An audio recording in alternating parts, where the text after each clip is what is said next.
സൗജന്യം ആര് നൽകിയാലും കൈപ്പറ്റുകയും ഒരാഴ്ചക്കകം ഈ സൗജന്യം തന്നവനെ തന്തയ്ക്ക് വിളിക്കുന്ന ഒരു പുതിയ അവതാരം ഇറങ്ങിയിട്ടുണ്ട്. അതെന്നെ ഉദ്ദേശിച്ചാണ്, എന്നെ തന്നെ ഉദ്ദേശിച്ചാണ്, എന്നെ മാത്രം ഉദ്ദേശിച്ചാണ്. ഞാൻ ബാറിൽ പോയി ബാർ ഡാൻസ് ചെയ്തു,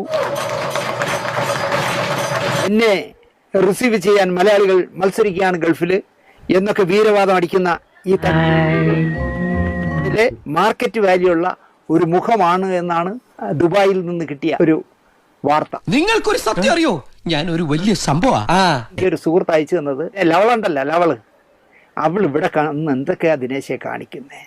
അങ്ങനെയൊക്കെ വഴിയില്ലോ. മദ്യപിച്ച് ബോധം കെട്ട് ഉടുതുണി എങ്ങോട്ടൊക്കെ പോകുന്നു എന്ന് പോലും അറിയാതെ ഡാൻസ് അല്ല ശരിക്കും പറഞ്ഞാൽ ഉഡാൻസ് ചെയ്യുന്ന ക്ലിപ്പിംഗ്സ് ഒരു ഗൾഫ് റിട്ടേൺ എനിക്ക് കാണിച്ചു. യിലെ മാർക്കറ്റ് വാല്യൂവിൽ മുന്തിയ ഐറ്റം ആണത്രേ ഈ കൂത. പണം മാത്രമേ ഇവൾക്ക് ലക്ഷ്യമുള്ളൂ.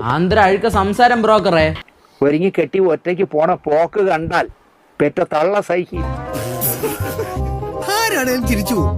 ഇന്നലെ വീട്ടിൽ ചെന്നിട്ട് ഞാനിത് ഓർത്തറിയും അടക്കി വെച്ചിരുന്നൊക്കെ പുറത്തു പറഞ്ഞപ്പോ എന്തൊരാശ്വാസം.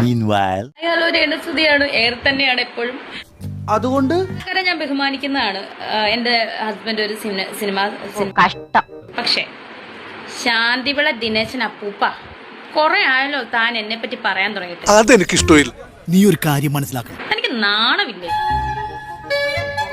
താൻ എന്നെ തൈക്കളവിന്ന് വിളിക്കാൻ? താൻ എടോ എനിക്ക് 34 വയസ്സ്. എന്നിട്ട് തൈക്കളവിന്ന് വിളിക്കാൻ നാണമാകുന്നില്ല അപ്പൂപ്പ താങ്കൾക്ക്? ഞാൻ വിശ്വസിച്ചു. തൽക്കാലം ഇത്രയും മതി.